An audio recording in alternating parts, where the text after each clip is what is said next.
Live, this is News Channel 8 at 4 on your side. Good afternoon, everyone. I'm Josh Benson. And I'm Stacy Scheibel. Thank you for joining us. Hurricane Helene strengthening as it takes aim at Florida. Yeah, this storm is about 100 miles away from Tampa right now. The impacts are being felt all throughout the Bay Area, but you can see the waves clashing and crashing in Siesta Key. Major flooding hitting Treasure Island as well. And we want to check in now with team coverage, starting with Chief Meteorologist Jeff Baradelli. You can already see how high the water is, right? The water is actually blowing offshore, and it's still already this high. Imagine what happens at 8 o'clock tonight when the winds switch onshore and all that water from the Gulf comes flooding in. We're expecting historic water levels. On the eastern side of the storm, a tornado watch is in effect, as you can see. And for the most part, we've been spared today, but now the very strong outer bands are beginning to move onshore, and any one of these storms, these discrete supercell storms, can start to spin and cause tornadoes. So I do think we're going to end up in the next, couple of minutes or couple of hours with some tornado warnings across the area. Right now, this is not spinning, just a heavy downpour right on top of Sarasota, headed towards Bradenton as we speak. And as we head up the beach towards St. Pete Beach, you can see more storms just offshore. Now, that one is actually rotating. I'm going to show you. That is the water spout right there. And there looks to be another one trying to form behind it. Point is they're offshore right now, right? But as soon as this band gets another 5 or 10 miles that way, then those rotations will be over land, and we would expect the possibility of starting to see some tornado warnings across our area. All right. What else do I want to talk about? Look at the beach right now. This is not where you want to be. It is getting really rough in the Gulf of Mexico. We've seen wind gusts up to close to 60 miles an hour today. Look at the peak gusts. 60 at the airport in Clearwater, 60 in St. Petersburg, 60 also in Sarasota. And those winds will increase, especially along the coast of Pinellas County and on the Nature Coast, probably close to hurricane force, which would be wind gusts around 75 miles an hour. Tropical takeaways, hurricane gusts on the immediate coast, tropical storm force gusts inland to about 55, 65 miles an hour. And that means scattered power outages, especially close to the coast. More widespread the closer to the coast you get, so prepare to not have power for a time. Could see up to 4 to 6 inches of rain along the coast, and historic water levels is what we're really worried about overnight tonight and Friday with that storm surge moving in. It's a Cat 3, it's a major hurricane, winds right around 120 miles an hour. Still could become a Cat 4 with winds of 130 miles an hour when it makes landfall later tonight. You can see the stats. Pressure is down to 951 millibars. At 5 p.m., we'll get another update. Looks like it's probably going to be strengthening up until about landfall, making landfall around St. Mark's or Perry, maybe moving over Tallahassee. It's going to be a really close call. And I want to leave you with this, and I want to head over to Rebecca Barry, the real-time wobble tracker. This is something you could see on our website, WFLA.com, where you can track in real time if this storm starts to deviate from its path, and it's live right now, and a lot of folks are checking it out. One thing you mentioned to me, Skyway's closed, Howard Franklin's closed, and even some of the neighborhoods in St. Pete, right? Yeah, Shore Acres and Snell Isle, they've closed access because of flooding there, and that is a typical flood zone for us, but unfortunately this is just the beginning of the flooding.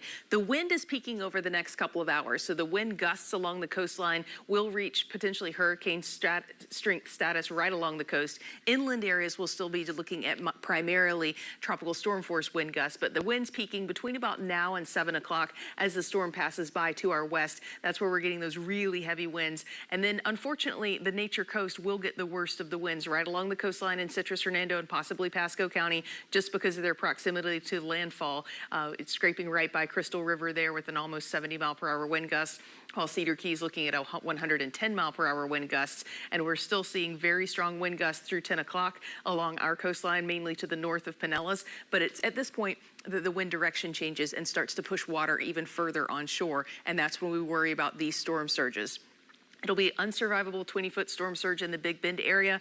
Even down into Citrus County, we're looking for 10 to 15 feet of storm surge, 8 to 12 feet of storm surge in Pasco and Hernando counties, 5 to 8 feet for Pinellas and Hillsborough, and 4 to 7 feet is the storm surge we expect down in Manatee and Sarasota counties. And that will happen late tonight into early tomorrow morning because of those onshore winds. And we expect a lot of those water levels to break records. And the records are here. You can see the record for Cedar Keys just above 8.5 feet, where their forecast for Cedar Keys 11 feet. And so the record for Tampa and East Bay, as well as Old Port Tampa Bay and Clearwater Beach in the 5-foot range, along with St. Pete. But the forecast for tonight is between 8 and 9 feet for these areas, so well above record in most cases. And it's about 2 feet above what we expect, what we saw with the Dahlia. The record for Port Manatee, 4.7 feet, expecting 7.7 feet of storm surge. And we have already started to see some of that storm surge creeping onto Bayshore Boulevard, creeping into our flood-prone areas. And so it's already begun, even though we don't have those onshore winds just yet. We expect the onshore winds to occur after the eye passes us. That's when we'll start to transition to those onshore winds. So a wall of water pushing closer to the beaches and into our bays and estuaries. And that's when we expect these near or possible record-breaking water levels to occur across most of our area, especially Citrus, Pasco, Hernando. That's where we're going to see the worst of the storm surge flooding. So we'll keep you updated, and we'll take a look at the forecast track as also some of those spaghetti models coming up next. Okay, thanks for that. And as mentioned just minutes ago, we've learned the Howard Franklin Bridge closed down. Take a look. You can see why. Here's a live look. And you can see the high winds, the storm surge crashing over the bridge at this point. The waves are getting pretty big out there. Florida Highway Patrol is warning drivers to find another route and to stay off the roads completely, if at all possible. And a community in Cedar Key hit hard by Idalia a year ago suffered a lot because it wiped out several businesses there. Some of them never recovered, and they are now bracing for yet another hurricane. News Channel 8's Jeff Patterson is live there. You have covered countless hurricanes in your time with Channel 8, Jeff. I know it's the calm before the storm, but that area is going to get walloped. Good evening, Stacy and Josh. That was welcome news from Rebecca Berry just now, talking about the storm surge. Behind me is the high ground of Cedar Key. We believe the top of this hill is at about 20 feet. You just heard Rebecca Berry say the projected storm surge for Cedar Key is 11 feet. The record here is 8 feet, and I was here that night. Let me just give you a few frames of reference for that. This is the beautiful Faraway Inn. The night that the storm surge came up to 8 feet, the water was actually peaking and going into this building, going in through these windows. It did significant damage. Tonight, they have done some preparations here in anticipation of even greater storm surge than we experienced that night.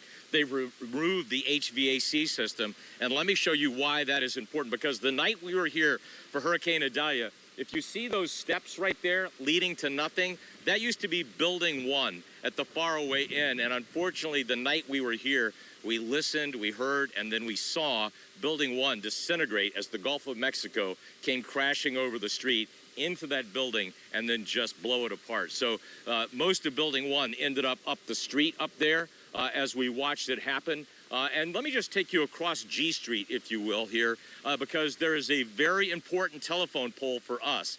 If you notice there, if you see the levels of the feet above sea level there, it goes up to 9, 10, 11, 12. It starts out at 3.7, so I'm not 9 feet tall.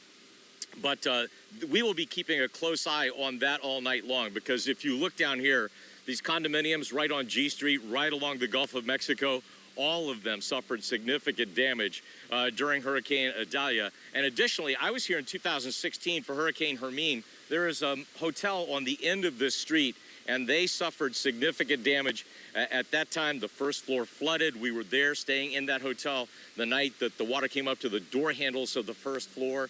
Hurricane Idalia did even more damage, and unfortunately, that business has not been able to reopen. So tonight, we have noticed that most of the people here on Cedar Key have left the island. That's good. We've seen the National Guard come on to the island. That's good. And so we're going to keep a close eye on that storm surge tonight to see where it ends up, and we'll be bringing you live coverage as it happens. Reporting live in Cedar Key, Jeff Patterson, 8 on your side. All right, thank you, Jeff. And the storm surge is the greatest concern for people along coastal Sarasota. There are already road closures in place leading to the barrier islands because of the flooded out roadways. News Channel 8's Allison Henning is in Sarasota with a closer look. We are over by Marina Jack and Bayfront Park in downtown Sarasota, where you can see the water has already made its way up over the seawall here. It's been like this since this morning. I also want to give you a look at the area under the John Ringling Causeway over by Hart's Landing. Storm surge is already impacting that area as well. Sarasota Bay has taken over part of the fishing pier and the parking lot there. Benches at the park under the bridge were also partially underwater. As for the Hart's Landing bait shop, which has suffered damage from storms in the past. The dock is already underwater and planks of wood appear to have been knocked loose.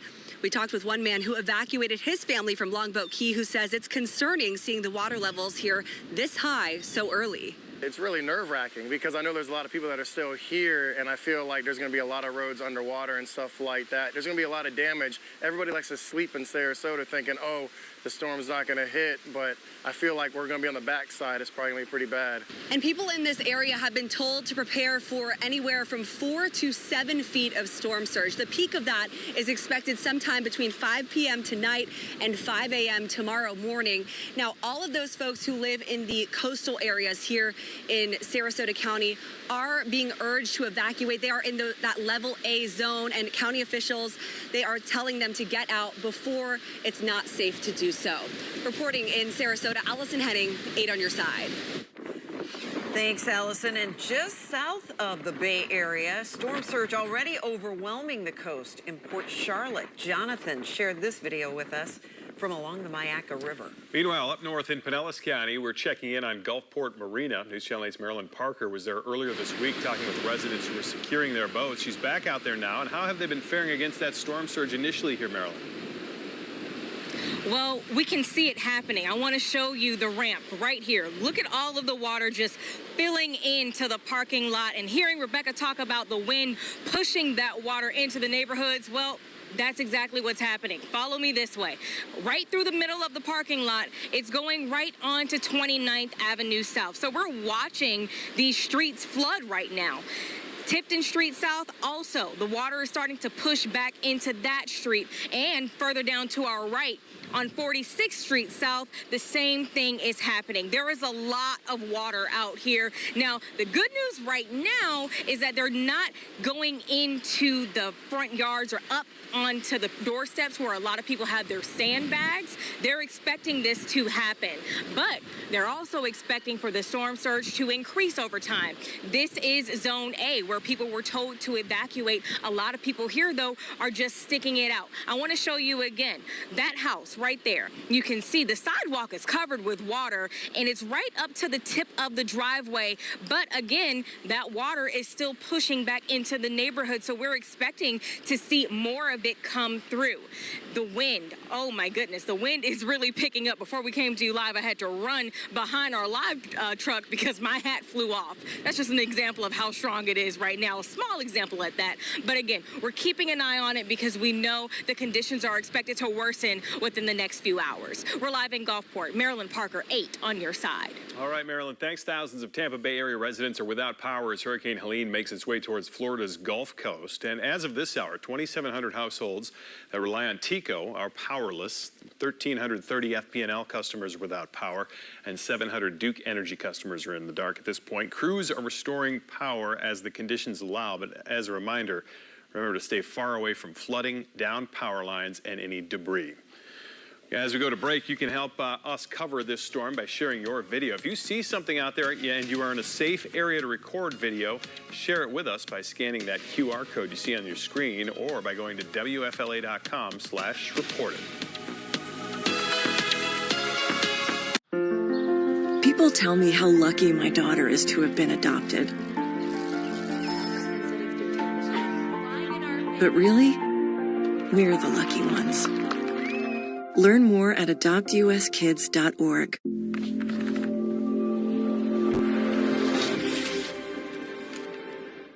If you love them enough to do this, surely you'll check NHTSA.gov/the right seat to make sure they're in the right car seat. I know you've been grinding. I know things aren't easy. I wonder if you know that we can get help. Love, your mind.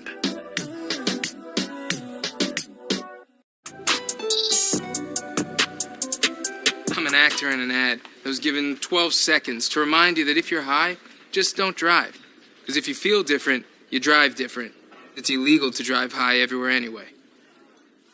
If you're buzzed and doing this to make yourself feel okay to drive, you're not okay to drive. News Nation, America's fastest growing cable news network, is now in more homes than CNN and MSNBC. Looking for a news network that respects all Americans? You have a new home. News Nation is news for all America. Best Reviews is an unbiased team that researches products in real-world situations to give reliable recommendations on just about everything. Call that a plasma sword? For the best reviews, go to bestreviews.com. Seriously, before you buy anything, ever. I am now a person in long-term sustained recovery from substance use. I knew that I had something that could help. So when I tell people like poetry saved my life, hope can save your life, it's not a platitude. I'm your retirement fear, but don't be scared. You're still in pre-tirement. Does that mean I have more time to plan? Precisely. This is pretirement.org. This isn't scary. I'm doing it.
City officials in Tampa have already received several reports of street flooding, and those reports are coming in from neighbors in an area familiar with flooding during the bad weather, and that is South Tampa. You can see it right there.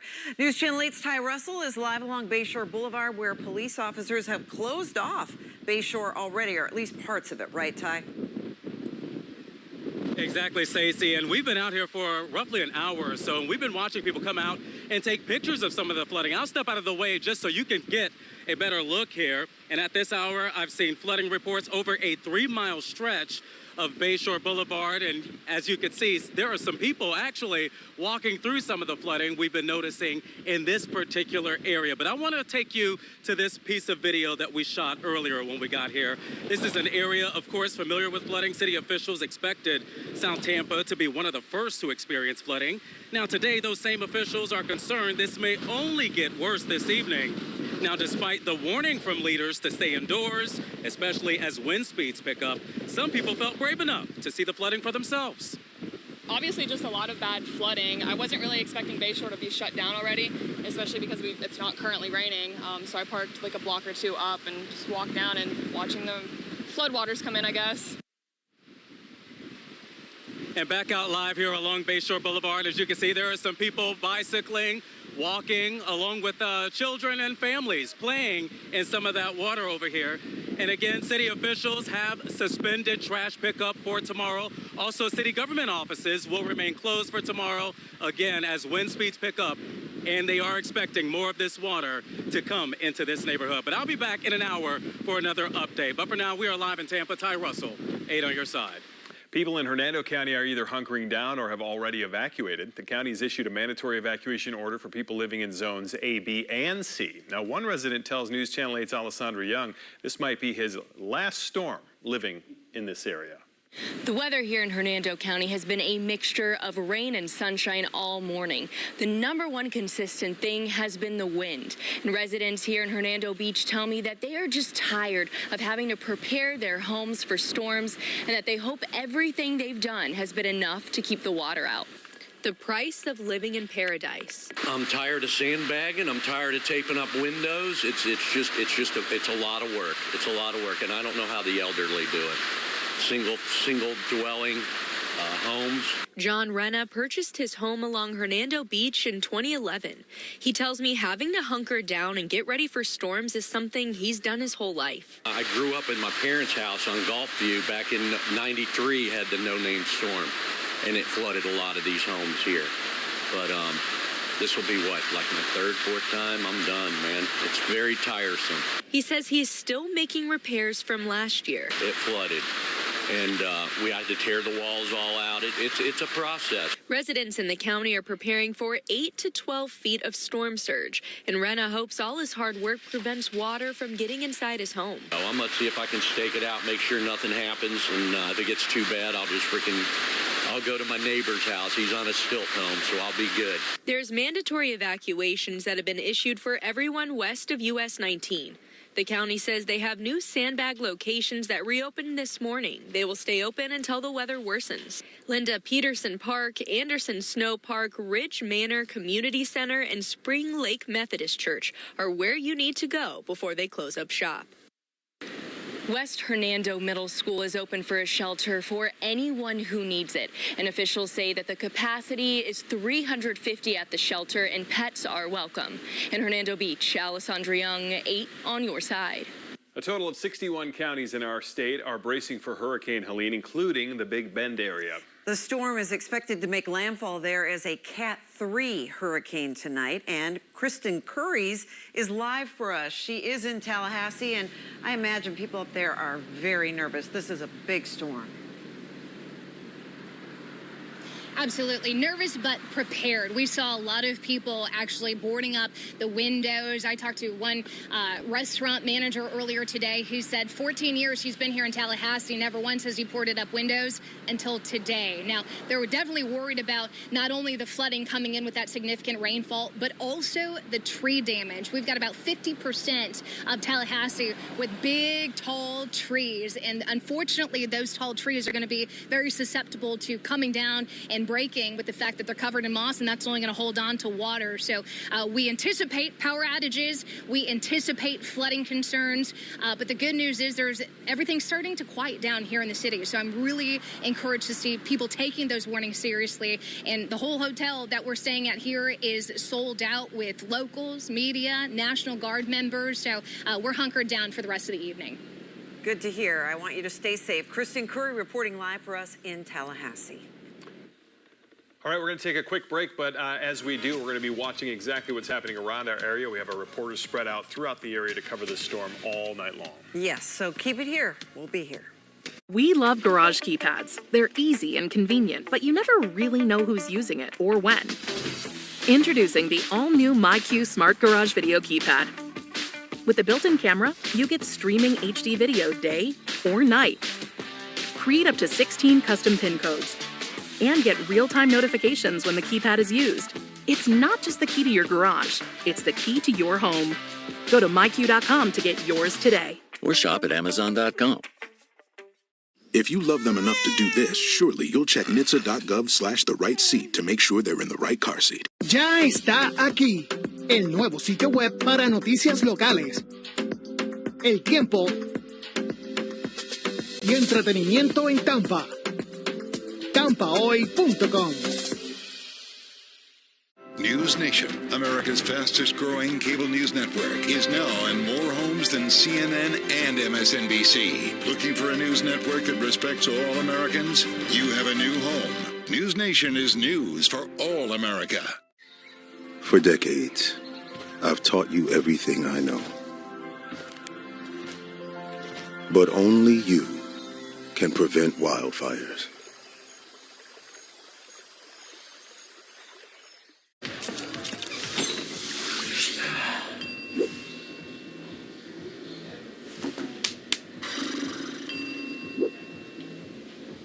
If you need to do something to feel okay to drive, you're not okay to drive. Don't drive buzzed. Substance use disorder and addiction is so isolating. And so, as a Black woman in recovery, hope must be loud.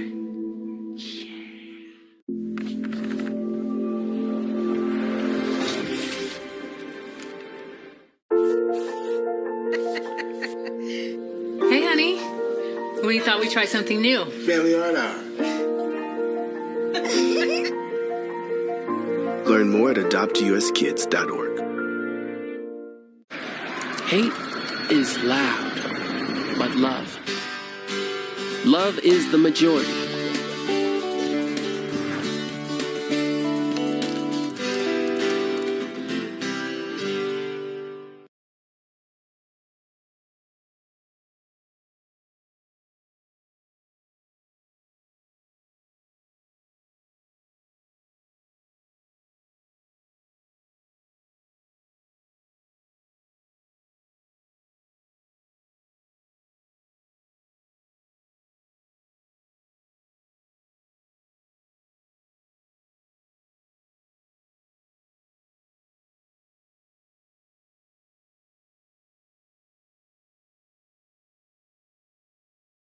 Ask Gary. Max Defender 8, the most accurate weather radar in Florida.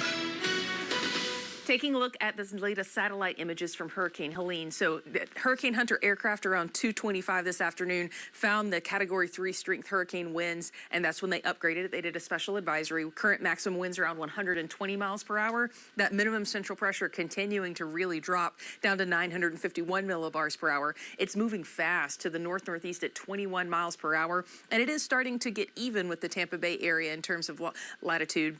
It will continue to make its way towards the Big Bend area. It's not out of the question for it to reach a Category 4 storm. It's only a 10-mile-per-hour difference, but right now it's forecasted to just be a Category 3 at times of landfall. But the most important thing to note is how much more damage storms do that are getting stronger as they approach landfall, as opposed to storms that are getting weaker as they approach landfall. And so we will see damage on the very high end of a Category 3 storm simply because it is still getting stronger as it moves towards the Big Bend area. And with the big questions now are, will it become a Cat 4 and will it wobble? And so forecast models still very, very much agree on a landfall in between Tallahassee and Perry, and we only have a couple of outliers, and they're not that far out. And so we're not expecting big wobbles or big changes in the track at this point. We are not expecting it to become a Category 4 hurricane. One thing working against that is it's moved on from the warmest waters of the loop current, and it's moving into relatively cooler waters. That being said, it wouldn't take that much. It has about 4 or 5 hours to get a little bit more organized as it approaches landfall and get that Category 4 designation. In terms of what we're expecting for the rest of the night and moving forward, so the eye is about even with Tampa Bay. And we're starting to see some of those rain bands move on shore. And so Chief Meteorologist Jeff Berardelli was just pointing out that there's a lot of rotation within those. And so we wouldn't be surprised if over the next couple of hours, we saw tornado warnings for Sarasota, Manatee, Pinellas, Hillsborough, and up into the Nature Coast of Pasco, Hernando, as well as Citrus counties later on. And so it's these rain bands that we see the rotation in. Right now, most of it's offshore, but only a little bit offshore. By 7 o'clock tonight, the eye is starting to get north of Manatee and Sarasota counties, and that's very important because as soon as the eye gets north of you, the wind direction changes. You've been seeing southerly winds, you've been seeing southeasterly winds, but as soon as the eye gets north of you, here come those onshore winds, and that's what's going to be the primary driver behind what we expect to be record storm surge levels. So a wall of water rushing towards the coastline in Manatee and Sarasota counties by 7 o'clock. Experiencing that in Pinellas and Hillsborough County by 9 o'clock. Here's that wind shift moving on shore. But note by 9 o'clock also, we're seeing hurricane force wind gusts in Citrus, possibly Hernando County along the coastline there. So then they will really be feeling the effects the most in Citrus and Hernando then, but just because of their proximity to landfall location, the landfall closer to the north and to the west, but still getting the closest to our area right there as they scrape by. And so by 10:45, the eye is north of Citrus County, and here comes that potential 10 to 15 feet of storm surge for Citrus County, 8 to 12 feet for Pasco and Hernando counties. And so it's dark, it's late, and the water is rushing on shore with those onshore winds. The only good news is this system continues to move really fast, and that means that the winds get a little bit lighter all night long as the system moves away from us. The direction stays the same, so that's not going to help out that much with storm surge, but it's not going to drive an even higher volume of water as if it were moving slower. And so it still looks like a pretty impressive hurricane north of Valdosta, Georgia, moving on towards Macon next. And so for the early morning hours on Friday, we'll be drier and breezy with only a couple of isolated showers making their way across our area. The winds get a lot lighter by Friday afternoon, and we get some more chances for showers mixed in there. We're only looking at a slight risk for excessive rainfall. The main rainfall will be from Tallahassee all the way up into Asheville and Greenville, and we're talking 15 to 20 inches of rain for these locations. So even though it's moving fast, it's still going to bring them a lot of rain. We're going to be anywhere from the 2 to 4 to the 3 to 6 inch range, so nothing that we can't handle for the most part. The wave heights offshore peaking between 30 and 40 feet, but that does remain well offshore. The storm surge is what we're worried about once the eye gets north of us and we get those onshore winds. And so this is one of our newest tools. It's reported. It's how we can show your pictures on the air. We love when you can safely take those pictures and share them with us. This one is from Dave, showing the water coming up in the neighborhood already, even before those onshore winds set in. And the way that you share those photos with it is scan this QR code right here. It'll take you straight to it, or go to WFLA.com WFLA.com/report it and help us report what's going on in your neighborhood. Leaving you with a look at your 8-day forecast so you can plan for the yard cleanup and other things going on. It's a little nicer tomorrow. We're looking at fewer chances for showers. Moving into Saturday and Sunday, we're still looking at some decent chances for rain. The real dry weather comes as we head into next week when we're only looking at 30 and 40% chances for rain. And with that, that does mean the 90s are back, unfortunately. As soon as we dry out a little bit, the temperatures pop back Normally up. what we've seen in the past, too, is it cools down nicely. Not with this one. No, this one's kind of getting, it's not making its normal exit path, so it's Right. not going to drag down that drier, Which is a slightly bummer. cooler air. Yeah, I have another question for you. When it comes to storm surge, because you see that rotation and how it's going to come in, are those going to be big waves? It comes like it's increasingly larger waves is how it approaches the coastline, and it's fast. It's faster than what people think. When we were doing our hurricane special and talking to the people down that experienced the storm surge just to the south of us in Fort Myers and those areas, they said it went from not a problem at all to just increasingly water rising in their house as fast as it could. It's an uneasy feeling. Yeah, very uneasy. uneasy. Thanks for that. News Channel 8 is on your side as we track Hurricane Helene. And our coverage, of course, will continue right after this. News Nation has a trust rating higher than CNN, Fox, and MSNBC. It can only be the most trusted name in news with the most trusted names in news. Another reason why News Nation is news for all America. There's only one thing that will save somebody's life, and that is naloxone nasal spray. Get 911 on the phone. Get the emergency responses there on their way. People tell me how lucky my daughter is to have been adopted. But really, we're the lucky ones. Learn more at adoptuskids.org. Hate is loud, but love is the majority.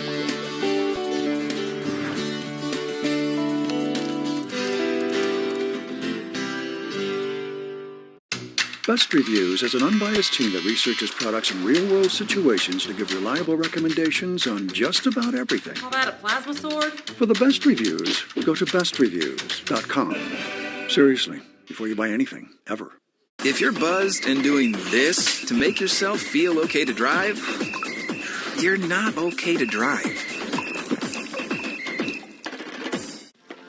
For decades, I've taught you everything I know.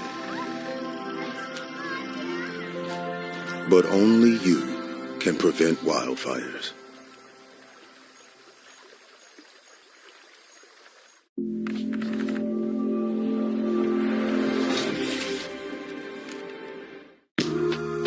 I know you're going through a lot. I wonder if you know that we can get help. Let's see how far we can go. Love, your mind.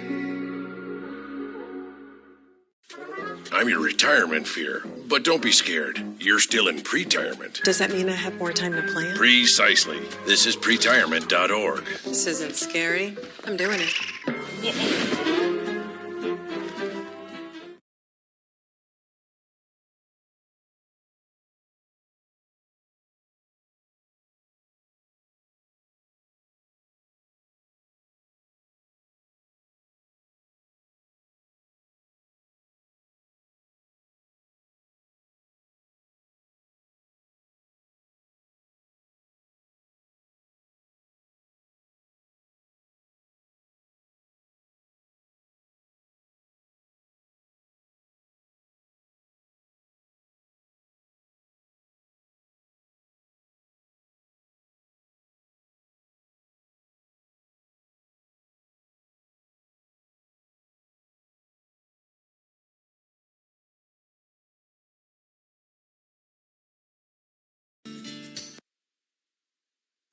Live, this is News Channel 8 at 4 on your side. Good afternoon. I'm Stacy Scheibel. And I'm Josh Benson. Thanks for being with us now at 4:30. Hurricane Helene, now a Category 3 storm, and our Max Defender 8 team is tracking the storm's path, and we have the very latest. So let's begin now with meteorologist Rebecca Berry. And so we do get a new track at 5 o'clock. And so that'll be the big question is, do they expect it to make it to a Category 4 status before landfall? Either way, it will be increasing and will be doing a lot of damage. And so it's passing by the Tampa Bay area right now. Here's the eye, and you can see the outermost rain band starting to impact Manatee and Sarasota counties, as well as Pinellas and a bit of Hillsborough. And so Pasco, you're up next for these downpours to move up onshore. Now, we have tracked some rotations well offshore, but not quite onshore just yet. We expect that to change moving forward this evening. We expect we'll start to see the potential for some tornadoes within these rain bands, but very heavy rain along I-75 in Sarasota County right now, stretching all the way up into Bradenton and Lakewood Ranch. Pinellas getting one of those heavier downpours as well, stretching all the way up to Pinellas Park into Clearwater with more moderate rain there. And so we're starting to see that next round. If you woke up this morning to the heavy rain, that was one of the outermost rain bands. We're out of the outermost rain bands, but we're looking at very heavy rain. And of course, the storm surge has begun in some places, our more typical areas like Bayshore Boulevard. We're seeing the water coming up and rising already, but the main push from the storm surge will be much later today. So the winds are peaking kind of now for the next 3 to 4 hours. The storm surge peaks this evening. The peak wind gusts so far, 70 miles per hour in St. Pete, just below that in Venice and Sarasota, 60 at the airport in Pinellas there, and Tampa Airport's gotten a 44 mile per hour wind gust. We'll definitely see the Crystal River and Brooksville wind gusts growing as it gets a little bit closer and gets a little bit further north from their area. And so for your takeaways, the hurricane gusts will be right along the immediate coastline. The rest of us are seeing tropical storm force gusts once you get away from our immediate coastline. We're going to see the rounds of rain that have already started in our coastal counties. We're looking for the maximum accumulation to be between 4 and 6 inches, so it's not going to be a terrible amount of rain, but we are going to see historic Gulf and Bay water levels tonight into early Friday. That storm surge peaking overnight tonight. The satellite looking even more impressive over the last couple of hours than it has been so far. This is the track that they will update at 5 o'clock. This may change to a Category 4 storm because it's only a 10 mile per hour difference if they think it will continue to increase in forward speed as well as getting a little bit stronger. So we're watching the wobble tracker right now. And so this is one of those things that one of the tools that we've really come to love at WFLA to let us know if we're seeing any deviations in that track. And we have it live right now on WFLA.com, so you can check it out for yourself. All right, a couple of things I've noticed over the last hour or so is, first of all, the gusts are a little higher than predicted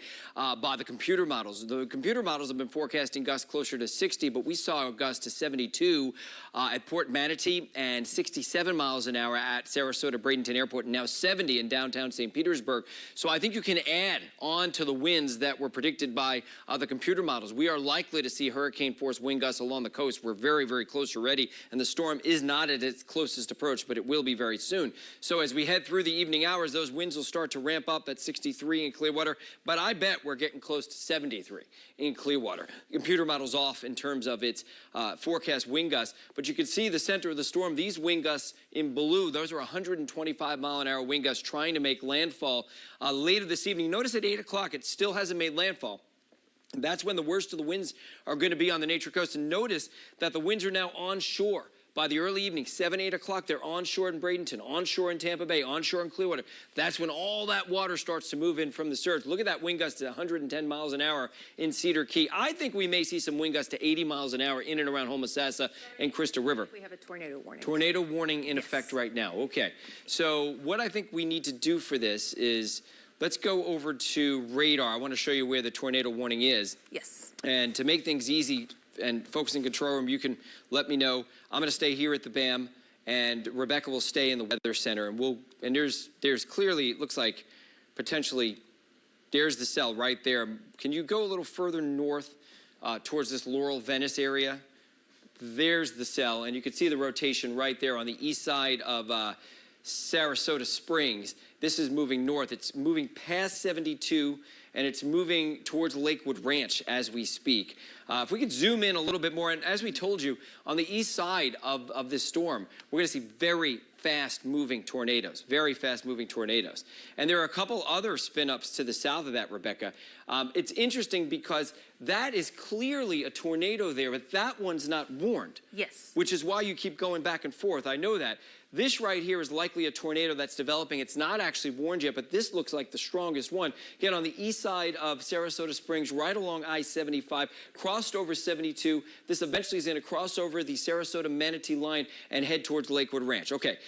Let's go further south, Rebecca, because there are a couple other spin-ups that are south of that. Obviously, this is why the National Weather Service has issued a tornado warning. It looks like probably for these two, this one, okay, that one right on top of Englewood, and then another one just about a mile or two south of that, just south of Englewood. Are you using, so let's go back to velocity rather than storm relative, because I just want to see if I can see a difference here. And you can clearly see the bright blues and the bright purples there. And another scan just came in. So there's potentially two tornadoes right there, right on the Intercoastal Waterway in the southern part of Sarasota County now, or about to move into the southern part of Sarasota County, right around Englewood. And potentially, honestly, this also could be either a strong wind gust or a rotation. I think the bottom line is we're going to see a lot of these that are going to be rotating through in these outer bands as they move through the area. They're going to be moving really fast. You're not going to be able to see them. If your phone goes off and there's a tornado warning, get to an interior portion of your home. Don't stay by the windows. That's the worst place you can possibly be. Get inside a bathroom. Worst case scenario, if things start to go south, get inside a closet. These are not typically tremendously strong tornadoes, but you can't see them because they're rain wrapped, and because they're embedded in these outer bands, they're moving at like 50 to 60 miles an hour. And this is where we're going to see the strongest wind gusts. So when we get those wind gusts that are 60, 70, 80 miles an hour, they're going to be in these cells that are capable of producing tornadoes. Can we go back to reflectivity, Rebecca? And I think it would also be a good idea if we could get Rebecca on camera potentially as well, and keep our mic open. This way we can go back and forth with the information we're giving you here. But clearly there are a bunch of cells, and that's the reason why the National Weather Service issued a tornado warning. It's this cell moving into Manatee County. It's this cell moving into Venice, and south of that, it's this cell that's right on top of Englewood, which is probably headed towards the western side of Northport. And these continue to move north very, very quickly now, about probably at least moving, I'd say, at somewhere around 50 miles an hour or so. If we can zoom out, Rebecca, I want to show the storm as a whole. Again, we are waiting to find out if this is going to turn into a Cat 4 storm. One of the things that we look for is how much lightning do we see near the center of the storm. Earlier, we did have a bunch of lightning, but I don't see too much around the core right now. So that's a decent sign that it's not rapidly intensifying, but it only needs 10 more miles an hour to become a Cat 4 storm. And that could still happen in the next 6-7 hours before it makes landfall. You can also see these very heavy downpours and very strong winds that are moving through Pinellas County, moving into western Hillsborough County, and moving through Bradenton and Palmetto as well. Rebecca, just curious, have you gotten any other information from the National Weather Service? No, the initial warning that they issued puts this near Northport within the next 2 to 3 minutes. It's moving so fast. It's moving at 75 miles per hour. 75, yeah. And so it's moving just really, really fast. Yeah, and we're going to keep seeing these pop up. I mean, that tornado warning right there constitutes at least 2 or 3 rotating cells. So there could be 2 or 3 potential tornadoes in that. So let's zoom back into that area right there. And as we do so, there's one approaching Venice. As soon as I said it, you could see that little spin up right near Venice. And let's put it back on storm relative velocity if we can, and then zoom into some of these neighborhoods. Again, as soon as I tell you where the storm is, you can bet that it's almost past that area. That's how quickly these things are moving. But right there on Tamiami Trail, this is Venice East Boulevard, headed towards Center Road, and eventually headed towards 75. So that's tornado number 1. Okay, this is headed north at 75 miles an hour. So, if you're in this area, you don't have much time to prepare. Just get away from windows, get inside an interior portion of your home. If you see severe weather, a severe weather report, you want to tell us what you're seeing, you could do so in a safe manner. You could send us pictures or videos to WFLA.com/reportit. You could also send us an email at weather@WFLA.com. There it is, WFLA.com, report it for pictures and videos. And if you want to send us information about something that's happening in your neighborhood that you want us to get out to the public, you can send us an email at weather@WFLA.com. All right, let's go back to the radar if we can and zoom out a bit, because that's not the only cell. That's on the south side of Venice. Again, this is headed towards I-75, but that is another possible tornado there on the southeast side of Englewood. This right here is Winchester Boulevard, and that's South Oxford Drive. And again, these cells are headed north at about 75 miles an hour. If you're in the tornado watch box, there could be multiple tornadoes that are on the ground right now. You just, at that point, need to get away from your windows, get to an interior portion of your home just to keep yourself safe. And remember, they're moving so quickly, they'll be in and out like that. You don't have too much more time to prepare. All right, I think it might be a good idea, Rebecca, if we go from here where we see those strong wind gusts in purple, those are associated with the tornadic circulations, maybe up to Pinellas and Hillsborough and show the reflectivity. And also we should look at velocity there too to see if anything is on its way to spinning up.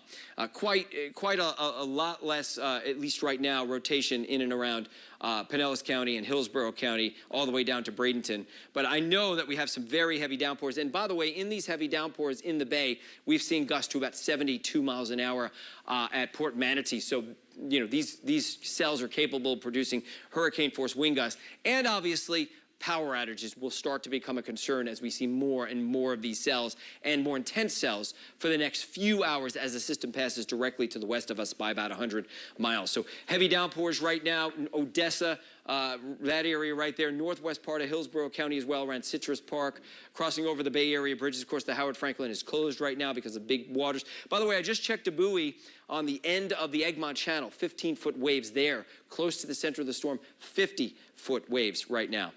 Very heavy downpours moving across Pinellas Park and through St. Petersburg. Again, any of these cells, all the way down to Bradenton, any of these cells capable of producing rotation and capable of producing those hurricane-force wind gusts over 70 miles an hour. Folks in the control room, I think it may be a good idea at some point if we can position a camera for Rebecca. This way she can be a part of the conversation here if that's possible. I see that camera right there. See, Rebecca? There you are. All right. So, you know, we're not surprised by this. We're under a tornado watch right now. Yeah. Yeah. And, you know, I think we're going to continue to see this probably for the next few hours on and off. And so what's going on is as these rain bands start to approach the coastline, they're traveling over the Gulf, which is, of course, a friction-free environment, and then they start to interact with the land. They are rotating as a whole. The entire band is rotating, and you start to introduce friction when it moves from the bay onto land. That introduces another form of rotation. So this is very typical with these types of rain bands, the stronger ones, especially the ones that are moving fast. You get these spin-up tornadoes. Typically, they're not the bigger tornadoes like we see out west, but they're more than the water spouts that we are normally seeing within some isolated showers and thunderstorms that wander on shore during the summertime. So this is not your summertime water spout that can do a lot of damage. I'm going to switch back over to the velocity so we can see, kind of isolate where that rotation is right now. They did update the tornado warning, and they continued it for this area that is about 10 miles to the west of Northport. That's what they're most concerned with at the National Weather Service right now, is this particular storm right here. It's approaching Tarpon Point. It will cross 75. We do have some traffic cameras on 75. I don't know if we'll get a good view of it or not, but this is in between Lee Road and South River Road there.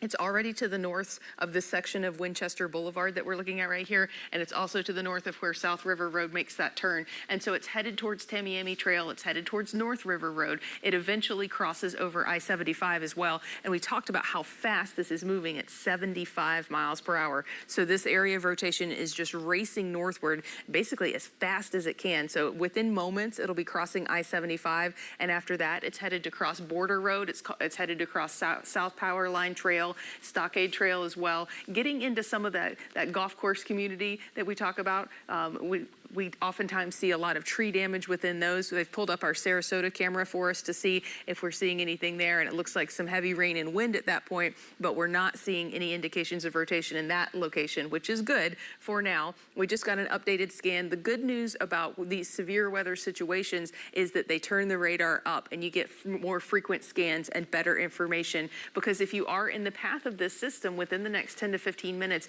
you want to get away from windows. Most of the damage and the injuries from tornadoes comes from flying glass. So getting into that interior room in your home, getting away from the windows, that's also stronger structurally. If anything does happen in terms of trees falling, it's better to be in those interior rooms than the exterior rooms.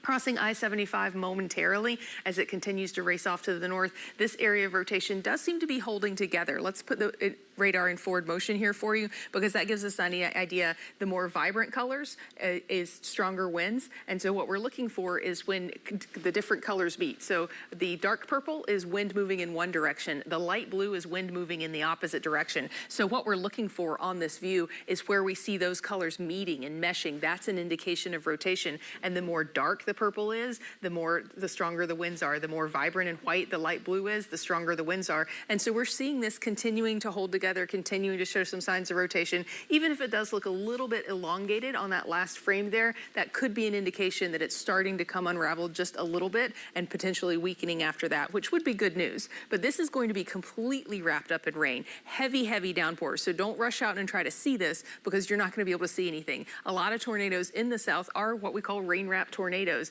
It's not those, clear skies, sunny days like they have out on the plains where you can see the tornado coming from miles and miles away. These are fast-moving, rain-wrapped tornadoes that do have the potential to do quite a bit of damage. And tornadoes do tend to be deadlier in the south because we don't have basements, we don't have good warning systems, and we're not used to them. And so that's a really big factor with tornadoes in the south, is that you can't see them coming. They're often rain-wrapped. Our terrain and landscape is oftentimes full of trees, and you also can't see anything coming.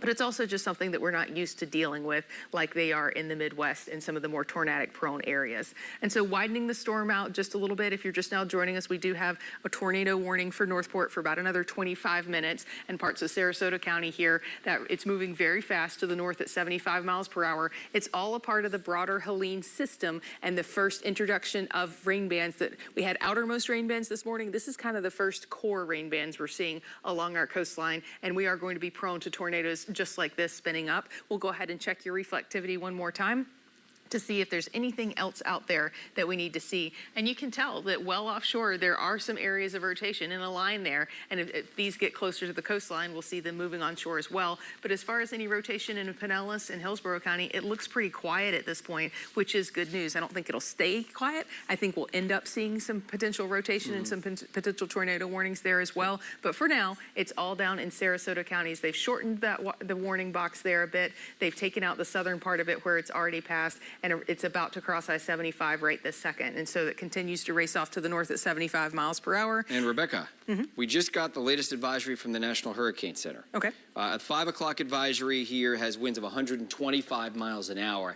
And it looks as though, best I could tell, they are now making it a Cat 4 at landfall, barely, with winds of 130 miles an hour when it gets up there. Okay. You can't see it there because it's a 3, it's in between. and then it's a 3 again on land. Yeah. But somewhere in between there, it could briefly become a Cat 4 storm. So they're calling for it's a borderline.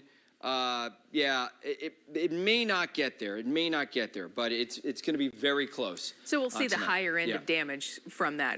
When you think about storm surge damage that you see from a Category 3 hurricane, it'll be on the higher end of that.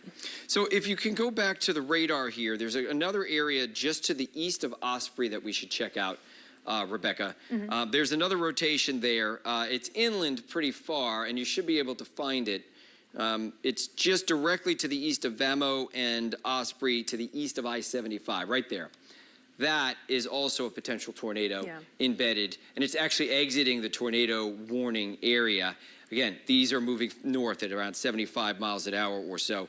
And the bigger one, as you've been pointing out, is crossing over I-75 right now. So that's one tornado there to the east of Osprey, and that one has a bigger, larger rotation, and it's crossing over I-75 right now. Maybe we can put some neighborhoods on there. It's not a particularly populated area, I don't think, but we should zoom in a little bit more, try to get an idea of where it is. So there's Forbes Trail, Border Road, South Power Line Trail, and that's where the tornado is right now, and that's going to continue to move north into inland parts of Sarasota County. This tornado is moving north at 75 miles an hour, so really, really fast as we speak. And then there's that other possible tornado, which has now left the tornado warning box, which is going to be headed on the east side of Sarasota Springs into some of the subdivisions there. So there's looks like Sugar Bowl Road. Oh, there it is, Sugar Bowl Road, crossing over there and moving to the north. So really, Rebecca, no surprises. I would say the only surprise that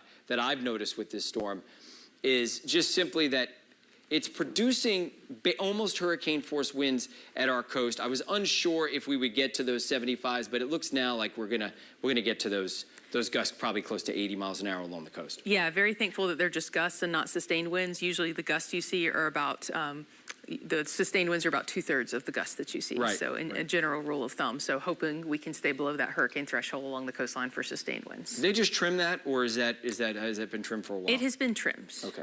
And so they cut out the southern portion of it once it raced past. This warning does run until 5:15, and so I'm curious to see if they are going to go ahead and reissue a new box, since it does seem to be holding together. And also you got the area of rotation a little further to the north. That new scan that just came through does weaken that rotation to the north just a bit. It doesn't look quite as tight.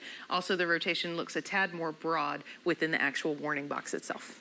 Okay, again, if you see severe weather, you can send us those pictures or videos, WFLA.com/report it, or you can email us at weather@WFLA.com. All right, if we can get back on camera at some point, that would be great, so we can kind of visualize what is happening here. Again, it's this cell right here, moving north very quickly at about 75 miles an hour. That's the one, I would say, lone tornado that's left at the moment. I don't see any others.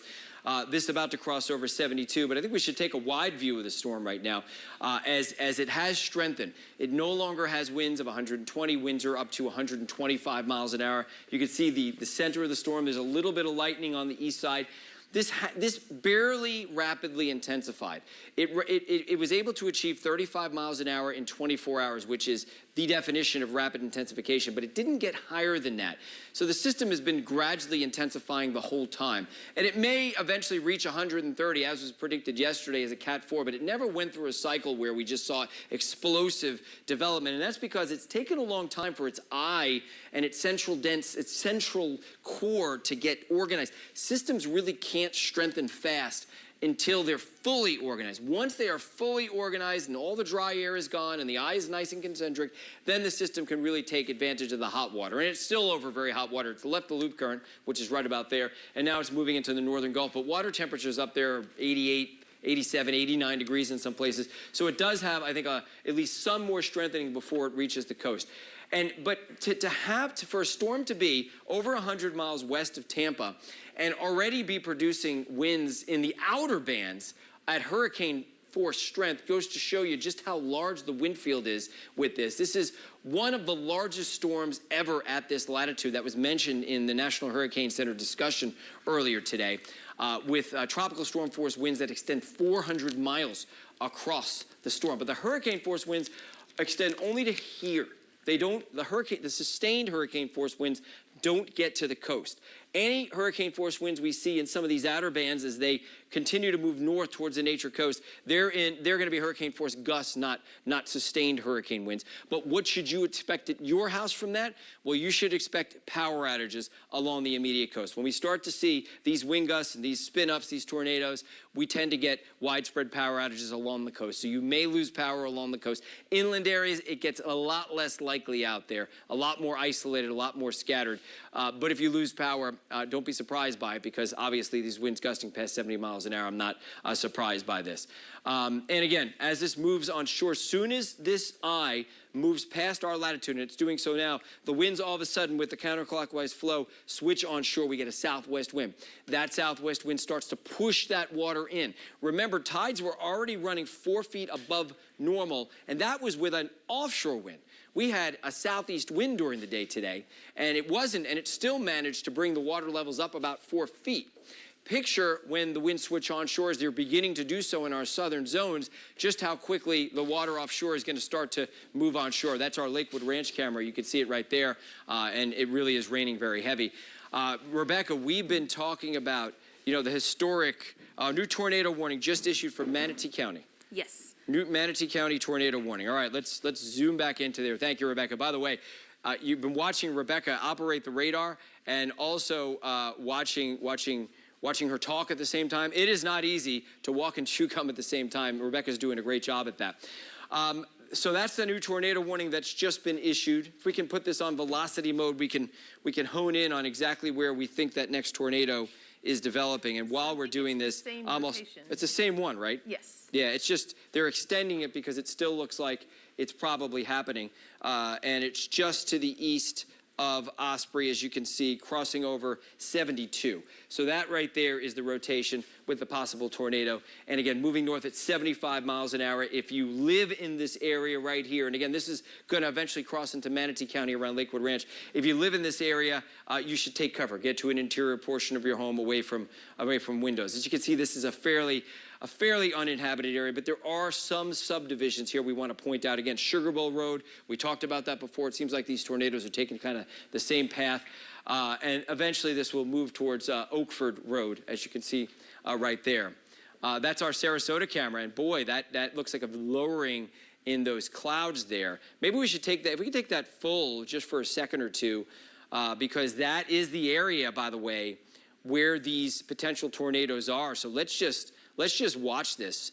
That is the cell that is producing the rotation, and I don't know if we're going to see the tornado as we watch this camera, but I wouldn't be completely surprised, although, of course, Rebecca, with these rain-wrapped tornadoes, tropical downpours, it's often hard to see, but we might be watching a cell that is putting down a tornado right now. And, of course, the folks in the control room, you have control of this camera, so if you think you need to move this camera for us to see what we need to see, you can do so, just to let you know.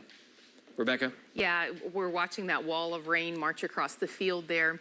And you can see why it would be very difficult to see any rotation with such heavy rainfall. It looks like as soon as that wall arrives at our camera, our vision will most likely be obliterated. But we're looking at a very unsettled atmosphere, very rocky system out there, and it's just encountering a ton of friction. And so the band itself is rotating around the center of the storm. It's going from the bay and the Gulf, where we had basically a friction-free environment, and then it started to get pulled down by the ground, but the friction with the ground, and that's what causes these spin-ups and these rotations. This one's moving so fast, it's really, really moving fast. It's moving at 70 miles per hour now. It's only slowed down a little tiny bit. It was moving at 75 miles per hour earlier. But in order to put a track on it, I'd have to zoom way out, but we're going to try it. So this is the leading edge of that area of rotation right here, and can't quite get to 70 miles per hour within that frame there, so that would be about half of that. And so if it does hold together, it will move into Manatee County. If it holds together beyond that, it would next up would be Hillsborough County. But what we're looking at right here is the potential for rotation, as well as our Sarasota camera, where we're looking at that wall of water and that wall of very heavy rain headed our way. They issued a new warning box for this system because the old one, it's moving so fast, it moved out of the old warning box. And so we need for you to have a way to get warnings, whether it's our app, which offers that for free, or through the National Weather Service, you can sign up for their text messages.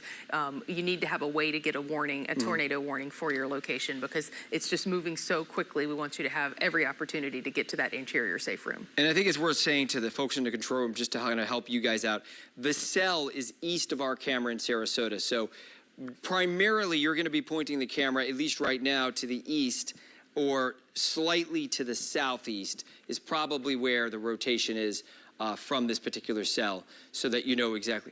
Would you say, is that where you're pointing, southeast? He's headed that way now. Okay, great. And the good news is, with the last scan or two, the rotation looks a tad more broad. So I'm hoping that it's falling apart a little bit, and the danger will be passing soon. Yeah, I think we're going to be doing this on and off throughout the evening, Rebecca, as the outer bands rotate through.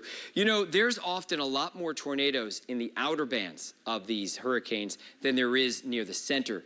You know, the outer bands, they have these discrete supercells. When I say discrete, kind of, they're just their own entities. They're not all, joined up with the eye wall. When you have these discrete cells, they can each rotate individually, whereas it's harder when they're part of the eye wall, because they're part of the spin of the whole eye wall. Whereas on the outskirts, these are individual cells, and each one is rotating individually, and they're the ones that typically produce the tornadoes. Is there another band offshore, Rebecca? I mean, this is the main band right now, so this is the one that's going to be producing the potential tornadoes. Is another band of rain that's rotating through about Englewood in southern Sarasota County. So we'll watch that next round of rain near Englewood move north into Sarasota County. But other than that, that's the main emphasis for the possibility of tornadoes as these cells race to the north at 75 miles an hour. At the same time, we can see the core of the storm. I see some lightning, but I don't see too much lightning. You remember with Ian, Rebecca, Ian had more lightning than any storm that we've seen in the Atlantic. It was just tons of lightning all over the place. This storm hasn't had it, And to me, that's a good sign. It just means that it's not rapidly intensifying like Ian did, which will help us a little bit. It's not a hard and fast rule, but lightning's just an excellent indication of severity. When you see lightning increasing, that means the storm has a ton of energy, whether it's a storm like this or even just a typical afternoon thunderstorm. When you see lightning increasing, that's a sign that the storm is building in intensity, still has plenty of energy. When you see lightning decreasing, it's an indication that either the storm's losing a little bit of energy or going through some other process that it's not able to produce that lightning. So especially with hurricanes, lightning near the eye tends to be an indication of how strong that storm is and if it is intensifying or if it is weakening.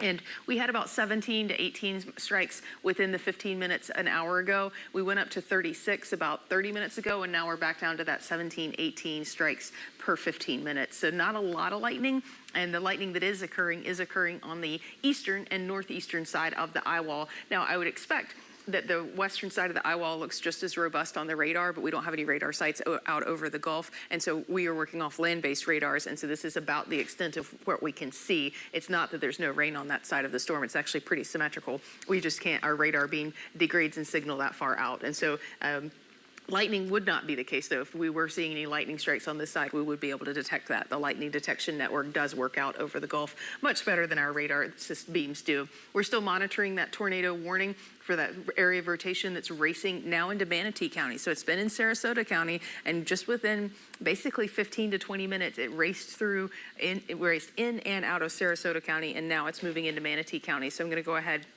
and switch over the views for you here so you can look at the area of rotation that we're talking about, because it is moving incredibly fast. It was moving to the forward motion of 75 miles per hour, and now it's moving at 70 miles per hour. And just for this view, so you know what you're looking at, we're looking for where the colors meet. The darker blues and purples meeting the lighter light blues and light greens. That's an indication of rotation, because air moving in one direction gives you one color, air moving in the other direction gives you the opposite color. And so where we see these areas meeting in color, and especially the more vibrant colors, that's where we expect the rotation to be on the radar. I just checked with the latest with the National the National Weather Service, and they said they're monitoring a couple of other areas of rotation, but they don't think they're actually tornadoes touching the ground down in the southern counties that we were just looking at near Port Charlotte. And so this is the beginning of that pattern, just like you were talking about, Jeff.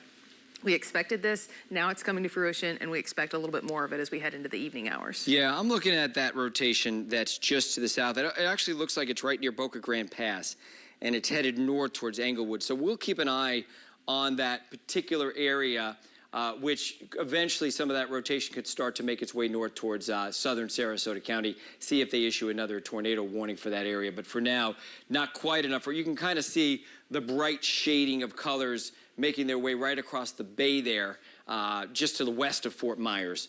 And that is moving north as we speak. So we'll see if, in fact, that materializes into a tornado warning. We just got a new tornado warning for DeSoto County. So if we can head over to DeSoto County.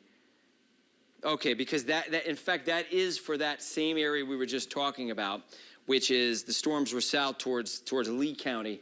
Those are moving north, and it includes just a corner right there of DeSoto County. And it does look like it includes the southern part of Sarasota County. So it's that cell right there that we're watching out for as it moves north at 75 miles an hour.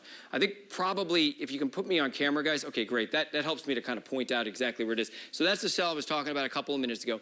National Weather Service has just issued a tornado warning for this, which does go into the southern part of Sarasota County around Englewood, south of Venice. So from Venice south over to Northport, which is, of course, a little further inland, right along I-75. That's the cell right there. It includes the southwestern corner of DeSoto County as well, just to let you know. Yes, and the good news is these storms are moving quickly, so if the weather does start to decline in your area because of these, it's going to move on very quickly. A lot of times when you add the fast forward motion to the storms, it does do a little bit more damage. With the rotation looks like it's tightening up down in just to the west of Fort Myers, and so that we'll continue to watch that. That's an indication that this rotation is potentially getting a little bit stronger. You can see right as it crosses over those outer islands right there, this is when we start to get a little bit of indication, the more vibrant colors, that is potentially rotating and potentially moving. This will race towards Northport, and so the first storm just passed about 10 miles to the west of Northport. Well, this one's a little bit further inland, and so this is moving almost due north, and we can expect that to impact Northport, eventually cross I-75, and potentially head through Manatee and Sarasota counties as well.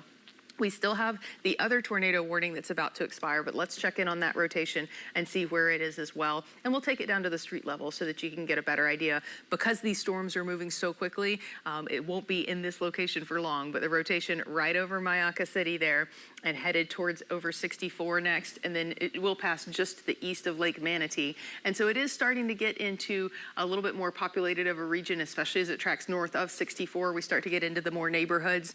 A lot of it is farming community, but still more structures that could be potentially affected by this area of rotation. And what we are not seeing is any weather cameras in this particular area. Sometimes we like to look around, pop up and see if we see anything, but we don't really have anything near Mayaca City at this point in terms of live cameras that we could take. It would be moving so quickly and most likely wrapped in rain, we would just see a rainy scene anyway, but this is going to continue to track to the north. I'll put a track on it, and we're gonna somewhat ignore the times on this because it's moving so fast. I'm unable to draw this far enough out, but we are looking at potential areas it might be moving over. And the primary one is Bunker Hill. And so Bunker Hill expecting that rotation pretty much right now. And then, so this is the area on the radar that we're looking at with that potential indication of rotation. This is the first tornado warning that was issued, and so we're continuing to watch it. I'm not seeing any signs of it strengthening, which is good news, and so we may see that tornado warning expired. Checking in on the southern area of rotation, that one still continuing to tighten up and get a little bit more vibrant, and that's exactly what we expected with the last couple of radar scans, but we'll go ahead and take this down to the street level as well. You can see we just got one more updated scan. We're getting an updated radar scan about once a minute at this point. That's how the National Weather Service's radar is operating.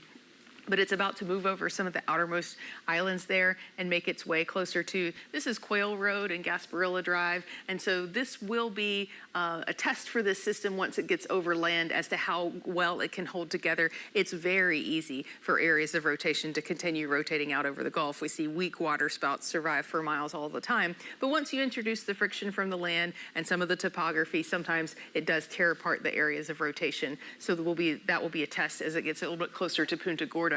And so this area has a lot of homes in it and has a lot of businesses in it. And so we'll be seeing this area of rotation move right over the area to the west of Punta Gorda, eventually headed towards Northport within the next 4 to 6 minutes, because the system is moving incredibly quickly at about 70 miles per hour. And we're just checking in on an update. It looks like cells are tightening up, moving onshore in southwest Florida. They issued that new warning for them. They've continued all of our storm surge watches and hurricane watches, as well as tropical storm warnings. And so this is most likely how the evening will go, at least for the next couple of hours. Because when you take a broader look at where the storm is and how things are shaping up along our coastline, these more strong rain bands, these are not the outermost rain bands. These are the stronger rain bands that are closer to the core, not close enough for hurricane force winds, but certainly for some of the more robust areas of the hurricane itself. They're continuing to rotate up and move up the coastline and potentially producing some tornadoes right behind it. And so I think we may have the possibility for this to continue into Hillsborough County as long as we continue to see this rotation tightening up like we've seen. We're looking out over Sarasota County right now. It looks a little less stormy there than it did earlier when we checked in on it. You know what I was going to say, Rebecca? Probably at this point, and because we can keep going back to the tornadoes anytime we need to, but I think it would be a good idea to kind of give people a forecast of what they can expect as we head through the evening hours. So why don't we load up a show? I'll continue to talk over this while we load up a show and just kind of give you an idea of what we can expect as we head through the next few hours. Just looking at some of our cameras here downtown right now, we have a very heavy rain and very gusty winds moving through as that outer band continues to move in.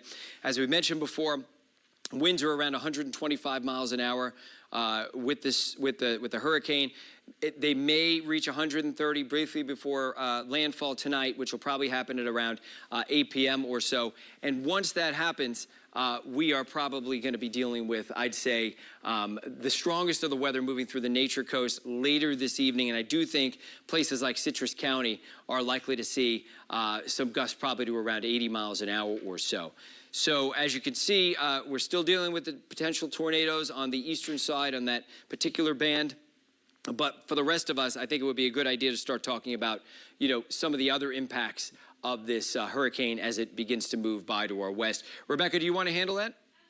guys can come to me at the wall. I'll take you through the forecast, and then Jeff can interrupt if he sees anything on the radar that we need to hone back in on. But the storm is passing us at this point. It's about even with Tampa and St. Pete. It's continuing to barrel off towards the northeast, and we've got, of course, those rain bands prompting those tornado warnings that we've been talking about for the past few minutes. Looking out over one of our cameras, this is what you see if you head outside. So there's no reason to head outside in the middle of all of this weather. These are the peak wind gusts that we've measured today so far, and we'll see them really growing in Crystal River and Brooksville over the next couple of hours because the storm does pass the closest to those counties just because of the shape of the coastline, the landfalling location to the north and west of that. But look, St. Pete's gotten a 70-mile-per-hour wind gust. We've gotten really close to that in Sarasota and Venice, a 61-mile-per-hour wind gust at the airport in St. Pete. 52-mile-per-hour wind gust in Tampa. Now, that's updated just over the past half hour because it was in the 40s earlier. And so close to that in Brooksville at 47 miles per hour. And so inland areas in that 30 to 40-mile-per-hour wind gust range, we could see that grow a little bit, especially to the north of I-4. To the north of I-4 is not seeing quite what to the south of I-4 has. And so here's some tropical takeaways. We are going to see some hurricane force wind gusts, not sustained winds, but gusts along our immediate coastline, particularly in Citrus, Hernando, and Pasco counties. We'll see some tropical storm force wind gusts inland. We're already seeing that, and that's going to continue tonight and into early tomorrow morning. But by tomorrow morning, by sunrise, we're really getting out of that tropical storm force wind gust field, which is good news. And that's part of the system moving so fast, is that the winds do come down as it moves away from our area quickly, which will be helpful. Rounds of rain this evening, just like the ones we were just tracking on Max Defender 8, they're going to accumulate about 4 to 6 inches in the highest areas. And that's not for inland areas. Inland areas looking more of like a 2 to 3 inches of rain, maybe 4 inches on some isolated hot spots. But it's just not a rain event for us. You know, with certain storms we've talked about, we're going to see inland flooding from rain. That's not what we're talking about with this storm. And part of the reason is that fast forward motion. And so moving forward, we are very worried tonight about historically high Gulf and Bay water levels tonight into early tomorrow morning, because once the eye passes us, the winds shift and they become onshore, and that's going to drive a wall of water onshore tonight, and especially coinciding with high tide times, which vary wildly by location. We could see record levels of storm surge and high water levels.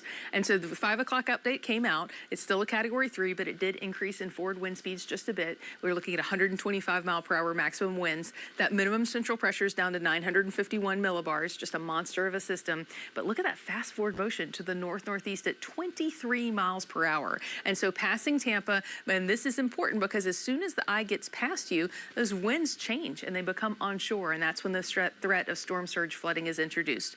We're not ruling out that it could reach Category 4 strength status just before landfall. That wouldn't be pictured in the way that this track works. It just shows you the designations of the speeds at certain points. It wouldn't show you if it were to reach Category 4 strength or just before landfall. But it is just in the details because it's only 5 miles per hour more. The more important takeaway from this is that the storm is strengthening as it makes landfall instead of weakening as it makes landfall. And that makes a huge difference because storms that are strengthening as they make landfall do lots more damage than storms that are weakening. And so we'll see higher end Cat 3 damage. And of course, that storm surge is going to be the worst component. We are probably going to see quite a bit of power outages and wind damage as well.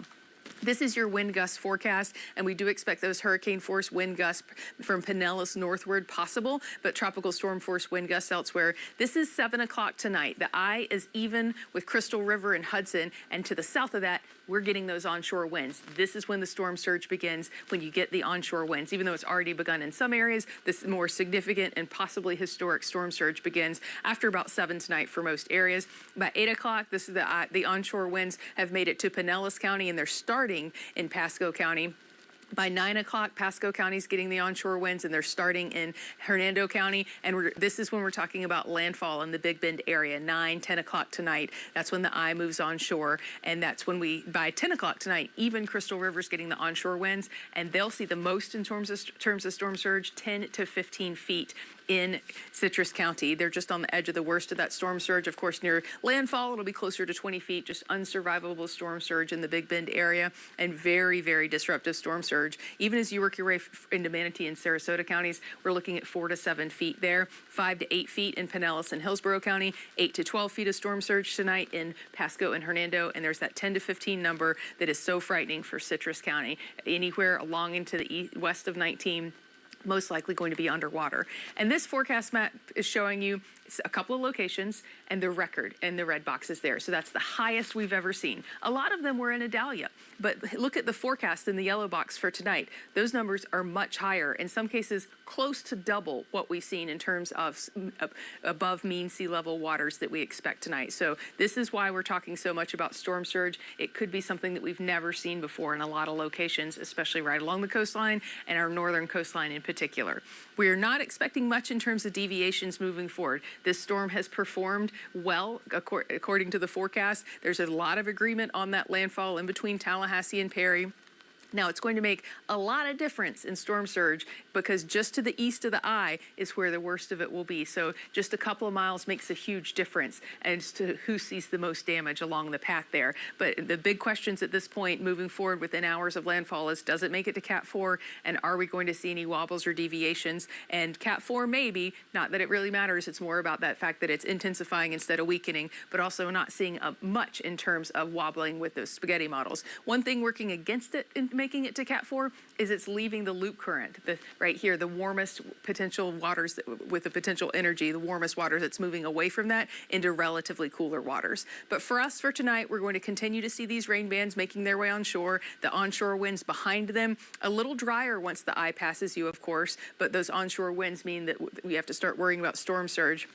By 9 o'clock, we're getting breaks in the rain in our southern counties, and then by 11 o'clock, we're getting breaks in the rain in our northern counties, and the storm moves on very, very quickly. And so our winds come down from midnight onward a bit. Things get better across our area, but the storm surge comes up as this system races onward. It does look like tomorrow we're going to get big breaks in the rain to start the cleanup process. It'll still be breezy, but not nearly as windy as it's been today. So moving forward, things get better much faster. And after landfall, the big story will be heavy, heavy rainfall and wind gusts moving through southeastern Georgia and into the Carolinas. We're only looking at a slight risk for some heavy rainfall. They're looking at 15 to 20 inches of rain, and especially once it gets in the more mountainous regions, that causes very fast, very deadly flooding. Luckily for us, the rain is just not as big of a factor, with 2 to 4 inches of rain over inland areas and 3 to 6 inches of rain along our coastline.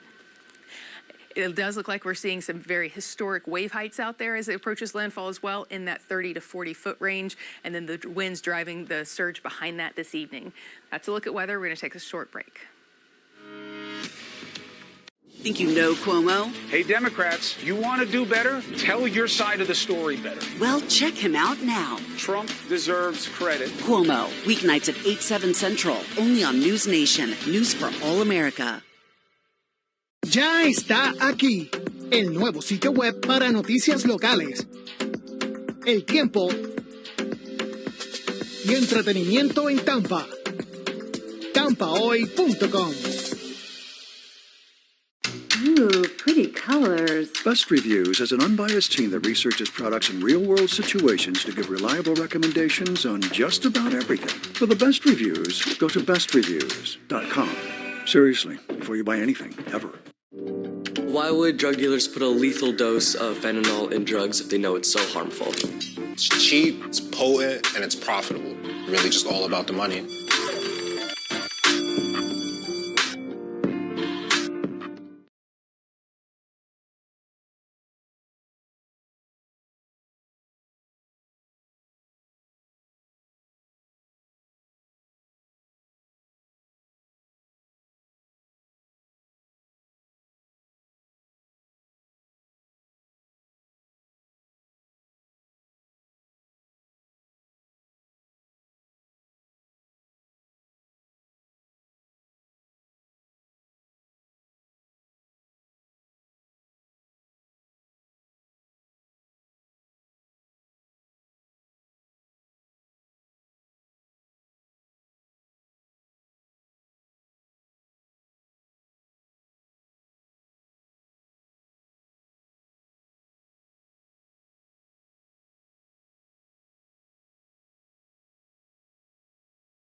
A stormy, windy, rather unsettling night in Tampa Bay. Good evening. I'm Keith Kate. I'm Jennifer Lee. Thank you for joining us. Hurricane Helene is now ramping up to make landfall in the Big Bend area. We want to show you a live picture from I-275 South on the Sunshine Skyway Bridge, which, as you probably can imagine, is closed to all traffic right now. A lot of wind out there. Our Max Defender 8 weather team is watching every wobble this storm takes as it passes by us. Chief Meteorologist Jeff Baradelli is standing by for us. And Jeff, we want you to walk us through the latest update from the National Hurricane Center and what people are expecting throughout the rest of the evening. Yeah, winds are 125 miles an hour. Strong Cat 3 could become a Cat 4 before landfall tonight at around 10 p.m. That'll be in the Big Bend area. But let me step out of this picture. This is Bayshore Boulevard. Now, we see a lot of flooding on Bayshore, but even this is pretty astonishing. And keep in mind that the wind really hasn't even turned on shore yet in the Tampa Bay area. As soon as the storm passes our latitude, we'll start to get that southwesterly wind. It's going to force more water in. So this is a base for the rest of the water that's going to be moving in later. We're expecting record high water levels, and Rebecca Barry is going to be in with that in about 2 minutes. But first, I want to talk about what we have across the area right now. Tornado watch for good reason, because we are actually seeing some rotations across the area right now. First, I want to show you the wide view of the storm. Is a lot more lightning starting to pop up on the north side, an indication that this is still trying to strengthen as it continues to move north. So let's move to the coast where we have some of the strongest cells moving out of Lee County and down to the South Charlotte County and moving north towards Northport. Notice that one. That is rotating right there, and it's approaching the Northport area, and there it is, right along 41 in Port Charlotte, not quite into Sarasota County yet, but soon it will. And this likely has a tornado, going to be moving across 41 towards 75. It's moving at 75 miles an hour, so you will not be able to see it if you live in that area. Get inside an interior portion of your home, away from windows and into a bathroom or a closet as it moves by. Other big cells moving through. This is Manatee County, inland Manatee County, now moving through Waimama, and it's also possible we may see a rotation with that. Heavy rain. What'd you say? New tornado warning for where? It is southeastern Manatee, western DeSoto, and eastern Sarasota. Okay, so it's this cell that's headed towards Lakewood Ranch right there? Yes. Okay, can we zoom down to that? Absolutely, hold on. All right. And I got to tell you, I'm not surprised. We're just going to continue to see this as we head through the evening hours. More and more of these cells. And you can see, if you look at the cells from a wide vantage point, you can see that they kind of have that hook, that classic hook. They're all trying to rotate. And so at any time, any of these could potentially form into a tornado. So the tornado warning, this is a new tornado warning that was issued. Oh, there it is. It just came up on the screen right there at the very last second. So if we can stop it from animating and then zoom into this cell that's about to cross over into eastern Manatee County, right from Sarasota County, because I imagine that's probably the storm that prompted the warning, and then switch over to velocity mode when you can. This will give us an idea of exactly what we're talking about there. So it's likely that rotation right there, Rebecca, right? Yes. You think? Okay. So that's about to cross. So it's in the eastern part of Sarasota County, pretty far inland. It's about to cross over fairly soon over to the Manatee County line, and then it will move into the eastern part of Lakewood Ranch. You know, ironically, when we had the last tropical system that came through, a lot of the tornadoes that were produced were in this exact same zone, Rebecca. Remember that? Yes, it is an area, the shape of the coastline and how storms approach our area. A lot of time the rain bands do tend to produce tornadoes and spin up rotations right there. It's also really easy for the systems to transition from the water over to land right there. That's right. Sometimes they fall apart as they do that. Sometimes they hold together. This one looks pretty strong. Oh, we just got a new scan, and look at that right on top of, it looks like just on the southern side of Northport. That could very well be a strong cell. You know what we should do, Rebecca? Let's look at the rotation analysis from the radar and see how strong we think that rotation is. That is, you can see it right there. That red indicates a pretty strong, tight rotation. Let's zoom in to that area. So that's literally right on the border of Sarasota County right now, moving through Northport, and it's a fairly populated area, moving across Hillsborough Boulevard as we speak. Pretty soon that'll be moving over West Price Boulevard, because again, this is moving north at 75 miles an hour. We're getting a scan every 1 minute or so, but by the time we get a new scan, it will jump close to I-75. Maybe if we can, this gives people, I think, a clear indication of where this storm is. It's on the east side of Northport right here. Tornado warning for this area. Crossed over 41 already, moving north. It's going to cross over I-75. And this, Rebecca, this circulation has certainly tightened up over the past couple of minutes. Yes, I'll show you the base velocity here and put it in motion for you so you can see that the colors do grow more vibrant over the past few moments. Where the two colors meet, the light blue and that dark purple, where they are meeting is the indication of rotation right there. And so certainly tightening up right over 41 and racing towards 75 next, eventually towards 72 within the next 6 to 8 minutes. Because it is moving so fast, it's moving at about 70 miles per hour. And so that means that this storm, you don't have much of a chance to hear it coming, and so that's why we urge you to make sure you have a way to get warnings on your phone, especially by your location, so you get a better idea of when something like this is racing your way, because this is moving so quickly. It's wrapped up in rain. A lot of tornadoes in the south are. It makes it really difficult to see. We don't get those more typical indications like they talk about in the movies, sounding like a train's coming or anything like that. You just don't get much warning with systems like this because the winds are so high in the rain band itself, as well as the fact that the rain is blocking your view of systems like this. Also, we have a lot of trees in the south, and that blocks systems, the view of the system coming as well. And so it's just another one of those tornado warnings that we've been talking about for the past couple of hours, and we expect conditions like this to continue. And so when we have rain bands moving on shore like this, they've been moving over the Gulf, which is a friction-free environment, and then all of a sudden, the southern edge of these storms starts to get drugged down by the friction with the ground, moving over the ground level, and that starts the rotation. And it's very easy, particularly in the stronger rain bands, for that rotation to grow and for that rotation to continue and unfortunately spin up into a tornado just like this one. Sometimes, especially with our summertime thunderstorms that you guys are familiar with, we get water spouts that move on shore and they dissipate really quickly. Well, it's not like that with this system because of the way that it is built. It's got a ton of energy, it's got a ton of forward motion, and so as it continues to drag over land, that friction's just increasing the potential for rotation and increasing the fact that it could tighten up even further, just like we're seeing with this particular storm right here. And since it's moving so fast, we're going to put a stop to our forward motion and zoom into the street level here because it's about to cross I-75. And so this will not be the first system area of rotation that crossed 75 this afternoon. It's already happened with a couple of other systems. And so this is really close to some neighborhoods. So this is North Cranberry Boulevard. This is just to the north and east of Price Boulevard. This is crossing over the eastern edge of Tropicare Boulevard and then headed out towards Walton Ranch Road within the next minute or so. And so this area of rotation would be basically moving north at about 70 miles per hour, getting closer to 72 within that 5 to 8 minute time frame, just racing northward and unfortunately possibly causing some tree damage, some structure damage, as well as possible with spin-ups like this. And so this tornado warning is expected to go through to 5:45, but the system's moving so quickly, I think they'll end up having to reissue it because it's already about crossing I-75 right now.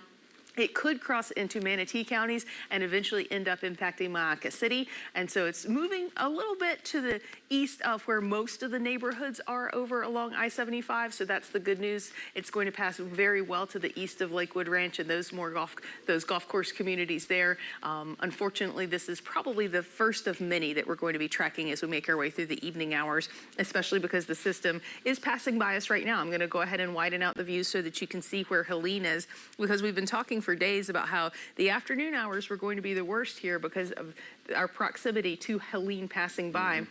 And the eye is even with St. Pete and Tampa right now. Now, it's a big eye, but it's even with us. We're starting to see that lightning growing on the northern edge of the eye. That's often at times an indication that the system is getting a little bit stronger when we do get lightning near the eye. We were talking earlier about Ian and how much lightning we had with that, but this is not a situation like that at all. We're just finally starting to see some hints of lightning. I've been waiting to see if that would happen, and yeah, a lot of lightning in those towers right around the eye wall indicates what we call overshooting tops, energizing the hurricane, and that energy from that vertically rising air just goes right back into the circulation of the hurricane and strengthens it. Rebecca, I'd like to one more time check on the tornado warning in southern Sarasota County, because legitimately there likely is still a tornado or definitely a strong rotation in and around the Northport area. Now, this is about to move into fairly uninhabited parts of eastern Sarasota County, but that is likely the tornado right there, right on top of I-75. I want to zoom in a little bit closer. There may actually be another twin tornado on the northwest side. Yeah, we just got a new scan. So there might be one right here approaching the border of Manatee County, but that is a lot of rotation. Could we zoom in a little bit more? I want to see if we can get any streets on there, Rebecca.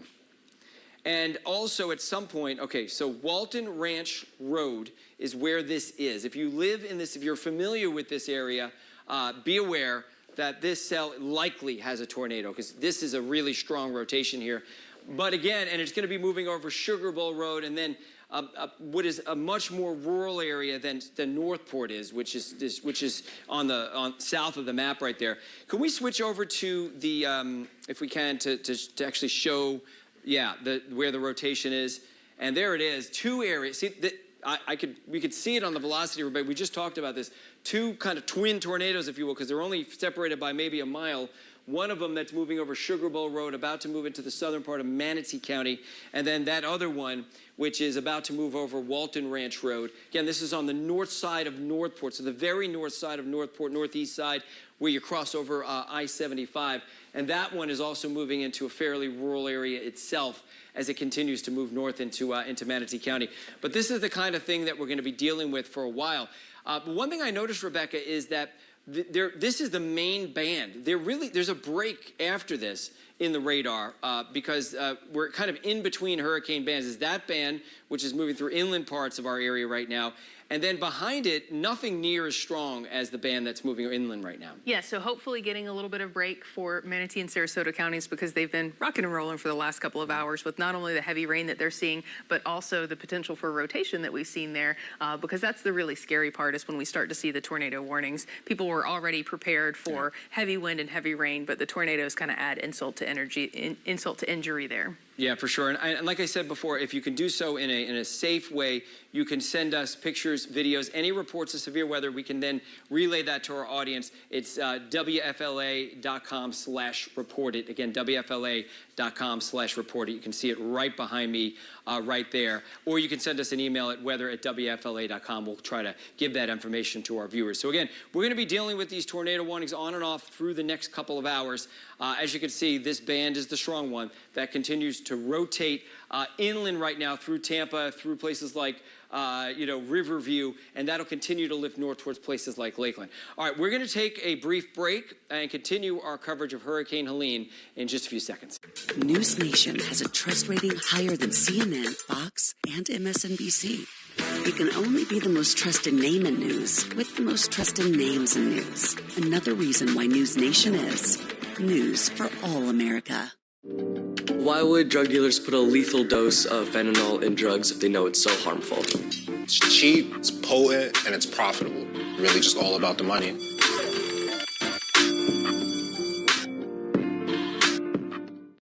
Tampa Bay trusts the only news station that's on your side. News Channel 8 on your side with breaking news, in-depth reporting, and hard-hitting investigations that get results. Trust News Channel 8. Best Reviews is an unbiased team that researches products in real-world situations to give reliable recommendations on just about everything. Call that a plasma sword? For the best reviews, go to bestreviews.com. Seriously, before you buy anything, ever.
A stormy day across the Bay Area as Hurricane Helene roars through the Gulf. Good evening, I'm Jennifer Lee. And I'm Josh Benson. Thanks so much for joining us for our coverage. Now, Helene is stewing off the shoreline, and the storm is only going to get stronger before hitting land later tonight. We want to get to our weather team right now, and tornadoes have become a problem in and around our area, so we'll check in on that. But let's start with Chief Meteorologist Jeff Baradelli. There's multiple threats, obviously flooding from storm surge, and again, the winds are still blowing offshore. They're going to start blowing onshore in about an hour or two, and you're going to watch these water levels really begin to rise as we head through the evening. That is going to be the biggest story in the Bay Area is storm surge. Record levels are expected. All right, I want to show you what's happening on the radar right now. Again, we mentioned a lot of lightning on the north side of this storm and now a lot of lightning on the east side.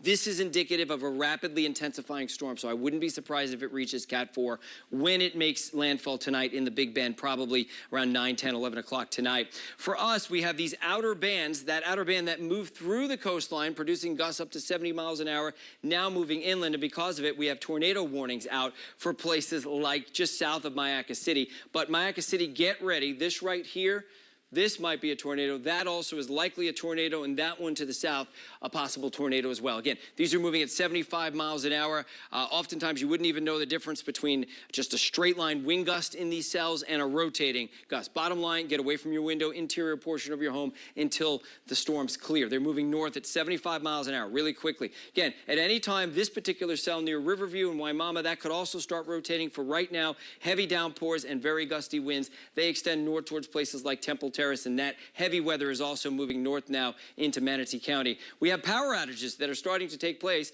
As you can see in the orange, that's between 25 and 50,000 power outages in Hillsborough County, all the way down to Bradenton and Sarasota as well. And that's because these winds are starting to gust 70 in St. Pete, 67 in Sarasota, 69 in Venice as the storm begins to pass our latitude. 125 mile an hour winds. It's racing northeast at 23 miles an hour. It is huge. This is one of the biggest storms we've ever seen at this latitude in terms of its girth. It's going to be making landfall in the Big Bend, somewhere between St. Mark's and Perry, maybe as far east as just slightly east of that in Steinhatchee.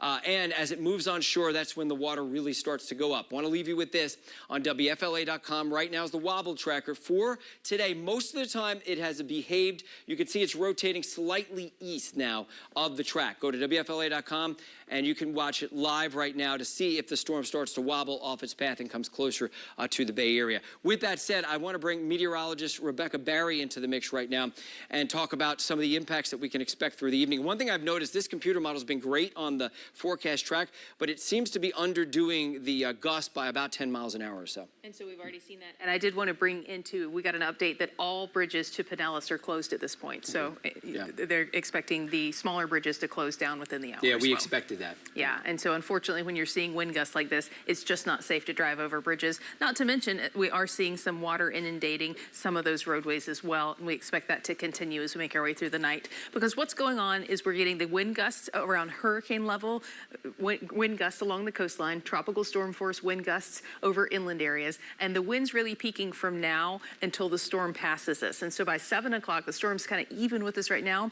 By 7 o'clock, the eye is even with Pasco and Hernando counties. But what's really important is once the eye gets north of you, that's when the onshore winds start, and that's when the worst of the storm surge flooding will start. And so it's overnight tonight. Even when the winds actually start to come down for some areas, it's the direction of the winds that's driving the storm surge. So we'll see those wind gusts 60, 70 miles per hour, a little higher than the models are calling for right here, as Jeff just pointed out. But look at this, an 80 mile per hour wind gust possible in Cedar Key. So Crystal River gets the worst of the winds for our area just because of proximity to the landfalling location to the north and west of us. But we're almost all seeing onshore winds by 9 to 10 o'clock tonight. And so it's at that point we'll start to talk about storm surge being such an issue. And we're looking for 10 to 15 feet in Citrus County, 8 to 12 feet in Pasco and Hernando, 5 to 8 in Hillsborough as well as Pinellas, and then 4 to 7 feet down in Manatee and Sarasota counties. And so that would make for historic record-setting levels of water forecasted compared to what we saw with most of our other records are from Idalia. We also want to remind you can send us photos and videos through our Report It app. You can scan the QR code or go to WFLA.com/report it. All right, thanks to you both. Appreciate that. A reminder to download our free Max Defender 8 app. That puts Florida's most advanced radar right in the palm of your hand.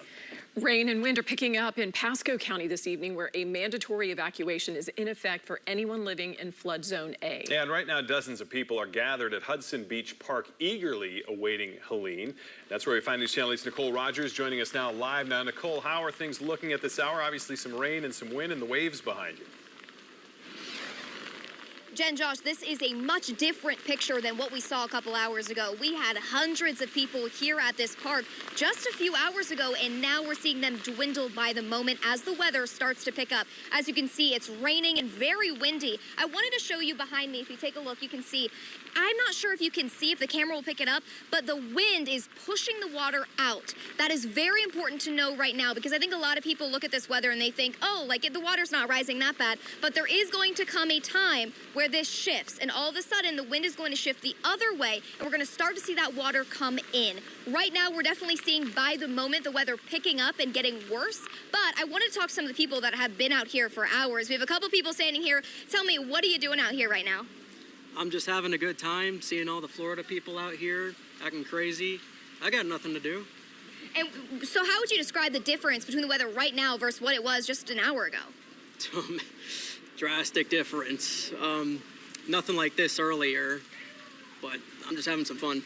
And, you know, we talk about that weather being deceiving. You know, for a lot of people here in Pasco County, it looks like a sunny day throughout today. And people were wondering, oh, did it shift? Is it not going to hit us? And we were talking a little bit about that earlier. Touch on that for me. Right. I think one thing about Florida is that we get a lot of tropical storms, and a lot of people see Category 1, Category 2 hurricane, and they turn off the news. But it's increasing in strength, and it's going to be very important for people to stay indoors. I know we've seen some people surfing on the news for funsies and stuff, but as it comes closer, everybody has to stay safe, and this could be a monster hurricane. It's so big that it's almost covering the entire state of Florida.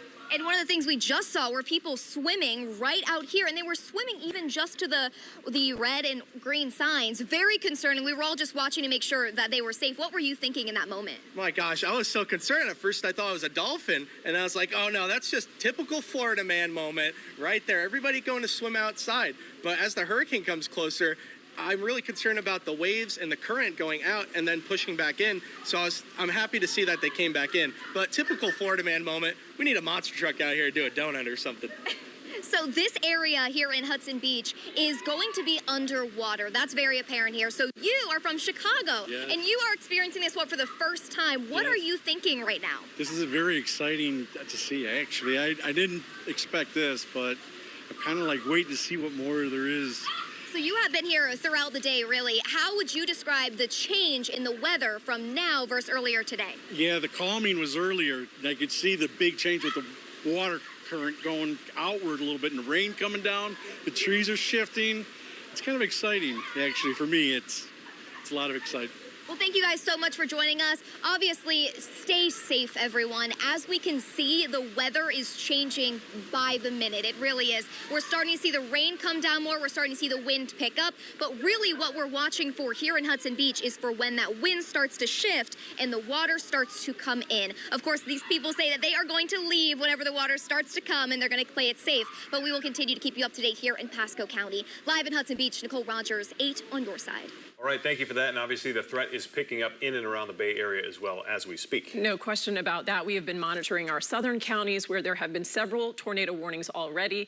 And we want to go to our meteorologists, Jeff Baradelli and Rebecca Berry, you have another tornado warning to tell us about right now. Yes, and so I'm loading Max Defender 8 right now so you can get a better idea of where they are. We have 2 new tornado warnings that have just been issued. The area of rotation is right here crossing 41, so it's not quite into Manatee and Sarasota counties yet, but it's moving very quickly. So I'm going to zoom in on to the street level on where this system is headed, and so you have a better idea if you are in the path of this area of rotation. And so this is Hillsborough Boulevard. It's approaching Hillsborough Boulevard. It's going to move over South Haberland Boulevard, North Toledo Blade Boulevard, and up towards Cranberry Boulevard. Once it crosses 75, there's not much in terms of neighborhoods beyond that, but in between I-75 and Hillsborough Boulevard is the area of danger right here. This is to the east of South Cranberry Boulevard, and to the west of Price Boulevard is the area of rotation with this warning that we're concerned about. So if you're in that neighborhood, you need to get to your interior room or your safe room.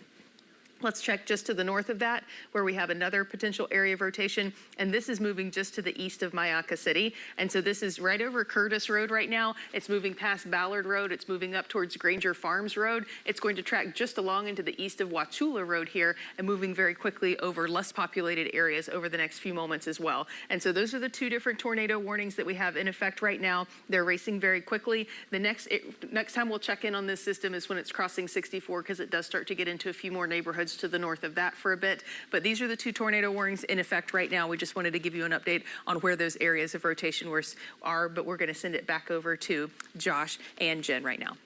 All right, you're keeping an eye on that. Thanks so much. We're going to take a quick break, and we're going to continue our team coverage of Hurricane Helene when we come back. Stay with us. Ya está aquí el nuevo sitio web para noticias locales, el tiempo y entretenimiento en Tampa. TampaHoy.com. Ooh, pretty colors. Best Reviews is an unbiased team that researches products in real-world situations to give reliable recommendations on just about everything. For the best reviews, go to bestreviews.com. Seriously, before you buy anything, ever. News Nation, America's fastest growing cable news network, is now in more homes than CNN and MSNBC. Looking for a news network that respects all Americans? You have a new home. News Nation is news for all America.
Message. Thank you for joining us again for our continuing coverage of Hurricane Helene in Temple Terrace. Any wind event is cause for concern, and Helene is no different. Yeah, crews are on standby in case trees fall onto power lines. And News Channel 8's Stacey DeSilva joins us live from River Hills Park in Temple Terrace with more. Stacey.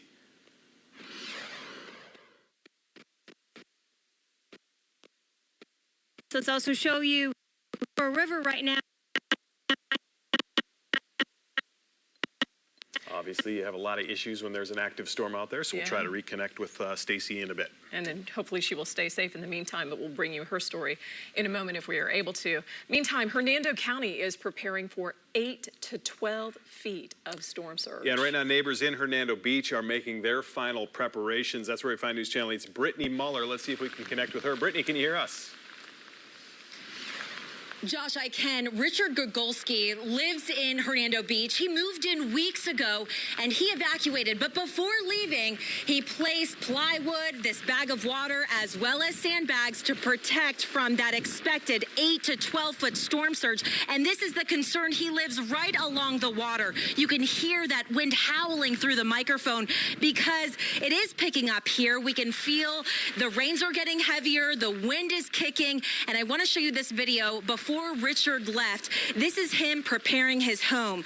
Now, I do want to let you know, Hernando County Emergency Operations Center just held a briefing at 5 p.m. They said that now is the time to evacuate because that storm surge, again, could be up to 12 feet. You should be evacuating if you live in zones A, B, and C west of US 19 because there will be a point of no return. That's what the officials are telling us at this time. We just heard from Sheriff Helene with the Hernando County Sheriff's Office, as well as this resident. Take a listen. Been through this before. We have another house over on Haiti Drive. In the last storm, we had 7 inches of water in the house. That wasn't too bad, but 5 feet would be pretty bad. Devastating. It would. If people have last-minute things they have to do to shore up their home, they probably have an hour or two, but I definitely would recommend that they totally be evacuated no later than dark because we're probably going to start seeing trees come down. We're going to see power outages. We're going to see power lines in the road. All that makes it so much more difficult to traverse after dark, and so people definitely need to be where they need to be as the sun goes down. And that's the message from Sheriff Helene. We're taking that message as well. We're getting off of Hernando Beach in just a few minutes when we're done with our own live shot. But the message and the concern at this hour is when that wind shifts out here and the water starts rising, we need to be out. And that's also the concern for residents. It's a ghost town out here. So residents are heeding those warnings at this hour. There is a shelter open in Brooksville at this hour. They're taking in the general population, special needs, as well as pets. And that's at the West Middle School in Hernando in Brooksville. We have all this information up on our website, WFLA.com. For now, reporting live in Hernando Beach, Brittany Muller, 8 on your side. And still ahead, we have more on our Hurricane Helene coverage straight ahead on News Channel 8 at 6. We'll be right back. Stay with us.